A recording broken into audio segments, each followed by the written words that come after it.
I believe that somebody my niece, just like killed her mother. By now, sadly, you've all learned of the unspeakably tragic news of our beloved Whitney's passing. Why did you let the party go on? Of course, this is a personal thing, but the Grammys were the next night. You don't cancel. He needed her back. Oh, yeah.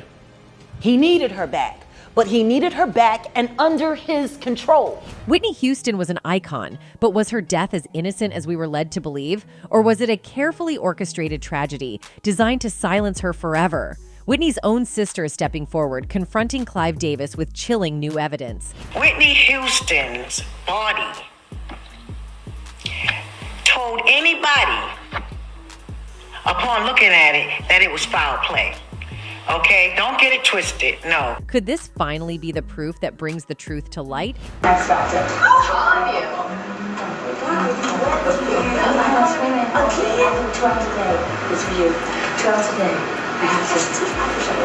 Why did she give Brandy that mysterious note just 2 hours before her death?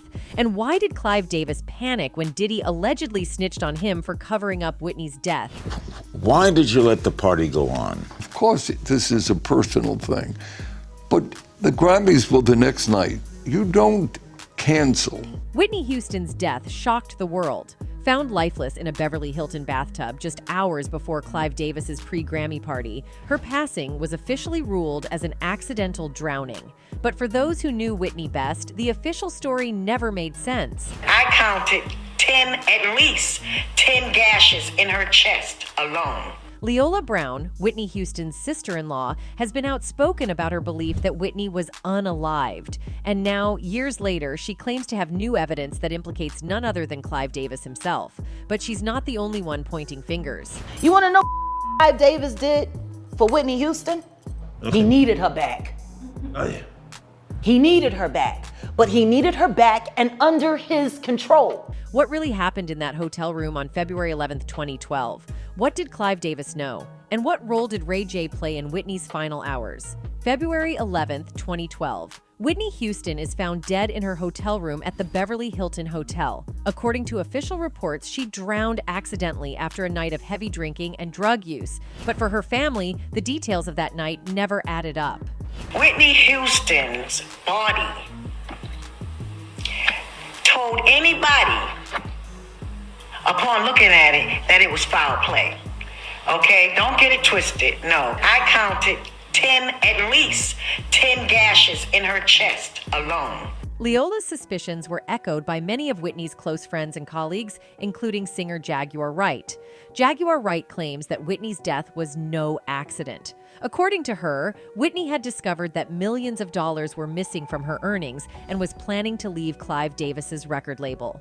In case you didn't know, Clive Davis has been a powerful force in the music industry for decades, helping to launch the careers of legends like Whitney Houston and Biggie Smalls. But with great power comes great controversy. Davis's name has been linked to several suspicious deaths, most notably Biggie's. As we all know, Biggie was taken down in 1997. Some believe that, like Whitney, Biggie's death was orchestrated to keep him from leaving the label and taking his talent and potential earnings elsewhere. Anyway, Wright's criticism didn't stop there.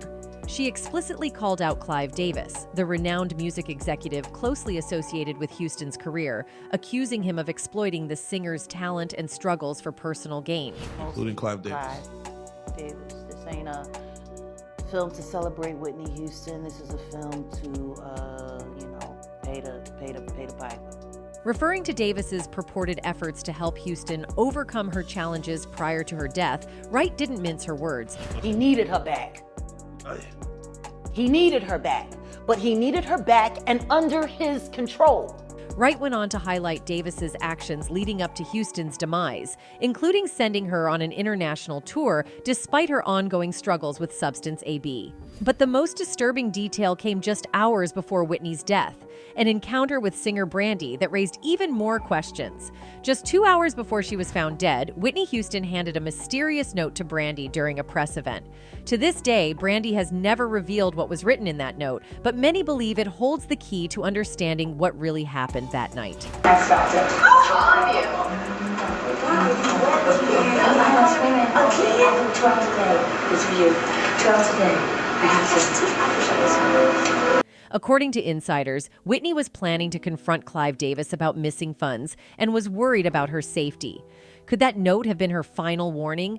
Did she know something was coming? But the note wasn't the only strange thing about Whitney's final hours. There's also the mysterious role of Ray J, who was reportedly with Whitney that night and has remained suspiciously quiet ever since. Jaguar Wright revealed that Ray J was the last person to see Whitney Houston alive, and that he was actually the one who let the substance dealer into her room to drug her. She's dead. Ray J was the last person to see her alive. He let the drug dealer in, but she was sober, right? But he let the drug dealer in that gave her the shot. She went on to say that Whitney had been beaten up before her death. Leola has said, Leola Brown, Bobby Brown's sister, has said on several occasions that she was beaten. They saw her body. She didn't just die in a tub, like she was beat up.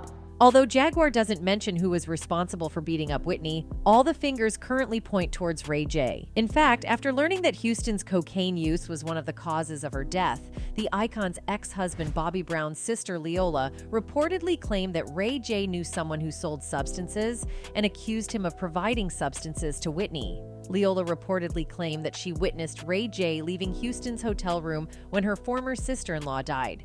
She then accused Ray of being a runner boy for the music legend because he knew somebody that sold substances, from whom he bought and supplied them to Whitney. In addition to this, in a resurfaced interview, Ray J can be heard saying that he could get Whitney to be sober if he wanted to. This interview was conducted while Whitney was still alive, which meant that Ray J was actually controlling her at the time. What's even more shocking is that in that same interview, Ray J also admitted to using Whitney for clout. Every day I was with her, I was not happy. Right.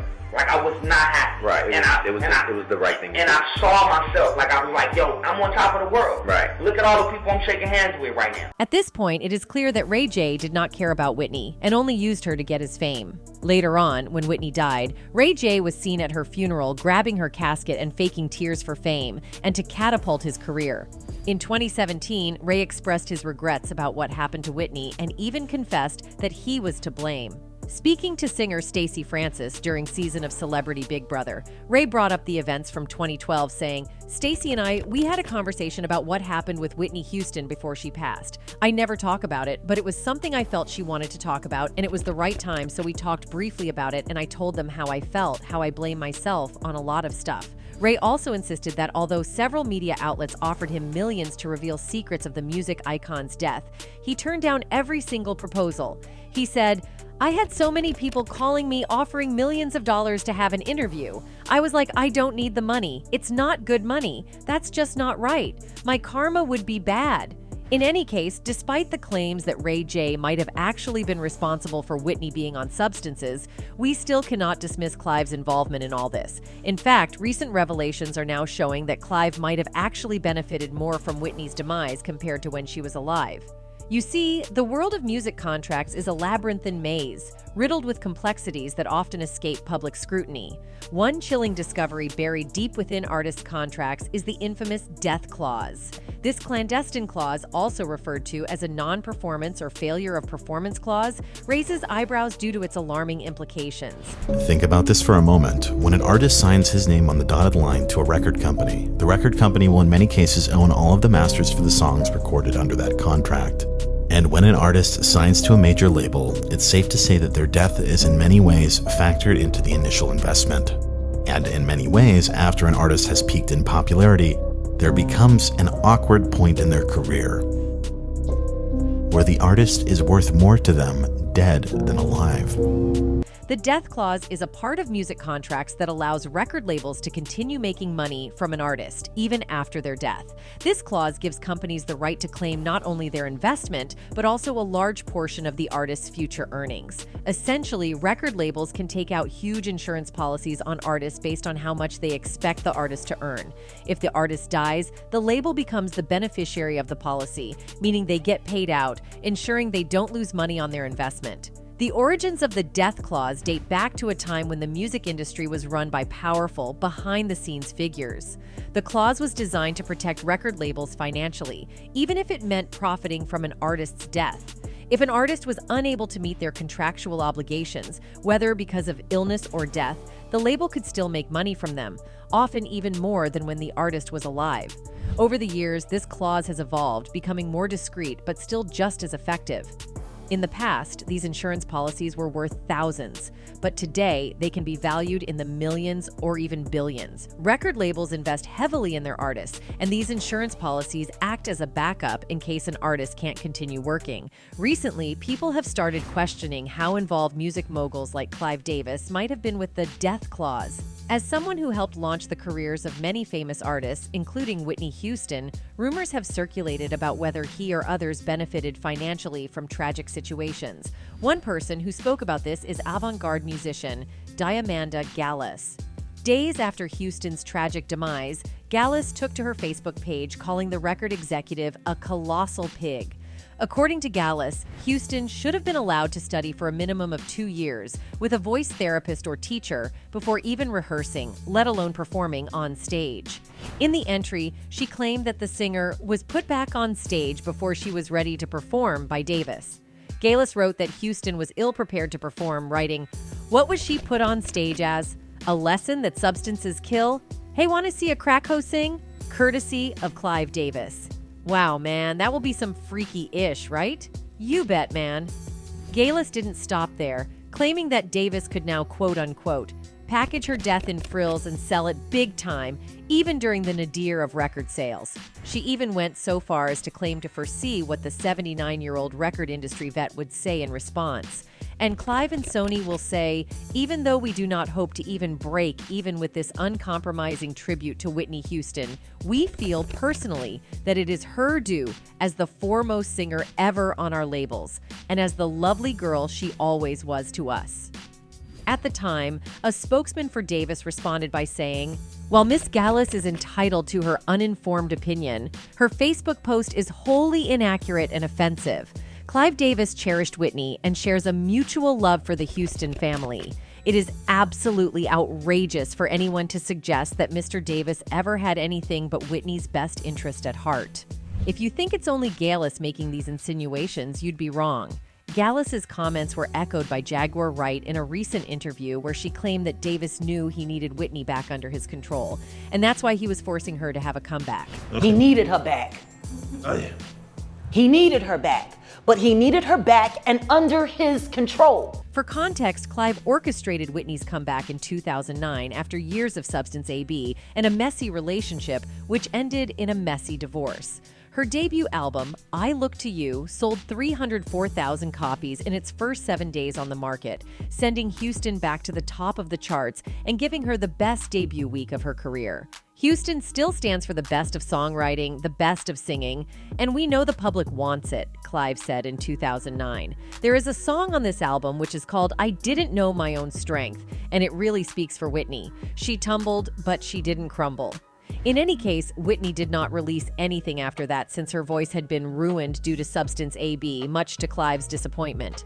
But despite the undeniable vocal decline and the unmistakable shadow cast over Whitney's star power, Clive's optimism seemingly remained unscathed. Of course, one might wonder if his rosy outlook was fueled by the substantial coin he continued to rake in from her legacy. It's difficult not to speculate whether Clive's unwavering hope was propelled by the echoes of revenue streams rather than genuine concern. In any case, it was no secret that the music mogul appeared to be more invested in making money than in his protege's well-being. You see, Whitney died on Feb 11, 2012, the day before the Grammy Awards. This was hours before she was to attend Davis's annual pre-Grammy party. At the time, the public and lovers of her music worldwide were devastated by her passing. However, Davis, Whitney's self-proclaimed friend and mentor, still hosted his pre-Grammy party in the Beverly Hilton Hotel on the evening of February 11th, despite the singer's body remaining inside the building until 12:45 a.m. At the start of the event, he shared a tribute to Houston saying, By now, sadly, you've all learned of the unspeakably tragic news of our beloved Whitney's passing. The Grammy Award winner continued, "I am personally devastated by the loss of someone who has meant so much to me for so many years. Whitney was so full of life. She was so looking forward to tonight, even though she wasn't scheduled to perform. Whitney was a beautiful person and a talent beyond compare. She graced the stage with her regal presence and gave so many memorable performances here over the years. Simply put, Whitney would have wanted the music to go on, and her family asked that we carry on." Whitney Houston's death on the eve of the Grammys in 2012 came as a horrific shock, if not entirely without warning. The platinum-selling singer and actress was to attend Clive Davis's annual pre-Grammys bash at the Beverly Hilton that night, but instead, she died in a room upstairs after accidentally drowning in the bathtub. It was reported at the time that the LA County Coroner's Office noted in its post-mortem findings that a white crystal-like substance was found in the room. There was also an open bottle of champagne and other personal items believed to belong to the late songstress. An autopsy was performed with the official cause of death listed as accidental drowning with atherosclerotic heart disease and cocaine use, just probably immediately prior to the drowning listed among contributing factors. Whitney's death was tragic, but the heartbreak didn't end there. Just 3 years later, Whitney's daughter, Bobby Christina Brown, was found unresponsive in a bathtub, eerily similar to the way her mother died. Bobby Christina was in a coma for 6 months before she eventually passed away.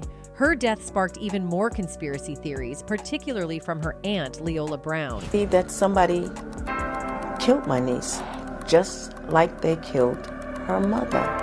Leola has long maintained that both Whitney and Bobby Christina were victims of foul play orchestrated by powerful figures who stood to benefit financially from their deaths. According to her, Bobby Christina was targeted because she inherited Whitney's estate and was planning to expose the truth about her mother's death.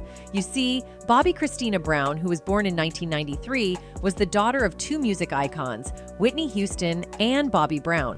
Whitney and Bobby Brown met in 1989 and married 3 years later. While fans often assume it was Bobby who led Whitney into a dark place, the I Will Always Love You singer herself revealed that she had a part in her substance demise. Although Whitney was a star, her substance AB led to missteps along the way. As Vanity Fair noted, she often arrived late to appearances and occasionally lost gigs.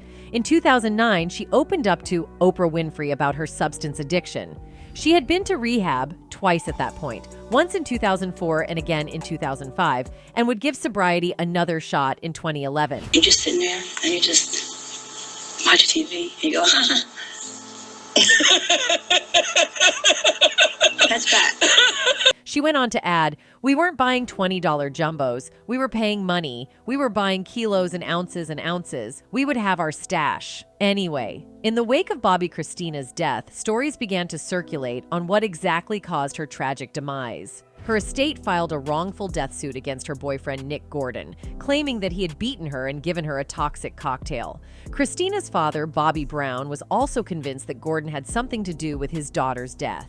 Alex Reed, a pal of Whitney's late daughter, told E! in 2015 that Bobby feared Nick and that he had been abusive and controlling. Alex told the outlet at the time, "Chrissy felt isolated from the whole family, and that left her completely dependent on Nick for everything. It was just her and Nick, and that was it."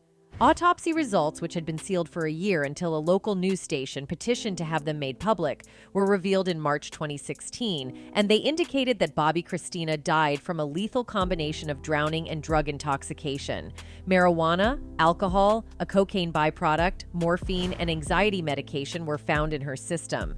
Her death was said to be as a result of lobar pneumonia, which occurred because she was face down in the water while experiencing intoxication. However, according to the Atlanta Journal-Constitution, Brown's autopsy showed that she had a number of scars on her body and was missing several teeth at the time of her death. Bobby Brown was convinced that his daughter was abused by her boyfriend. Speaking with ABC News about Bobby's death in 2016, he said, "It's not a mystery to me. The same thing that happened to my daughter is what happened to Whitney. There's only one person that was around both occasions. Only one person who says they were there to protect them, and he didn't." The similarities between the deaths of Whitney Houston and her daughter are striking and tragic. Both Houston and Brown had struggled with addiction. Houston's drug use had been widely publicized, and she had been in and out of rehab several times throughout her career. Brown had also been in and out of rehab and had reportedly been using drugs in the days leading up to her hospitalization.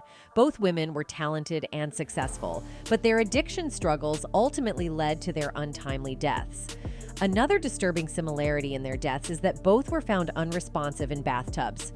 Houston was found in the bathtub of her hotel room at the Beverly Hilton in Beverly Hills, California. Brown was found in the bathtub at her home in Roswell, Georgia. Both were discovered by members of their entourage. In both cases, attempts to revive the women were unsuccessful. Houston was pronounced dead at the scene, and Brown was placed in a medically induced coma. Despite efforts to save her, Brown never regained consciousness and died 6 months later.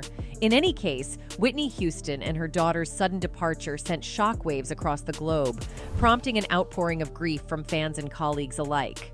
Their deaths dominated headlines and served as sobering reminders of the perils of substance abuse. Despite the passage of a decade, Houston's influence remains unparalleled, cementing her status as one of the greatest singers of all time. Anyway, that's it for this video, folks. Bye.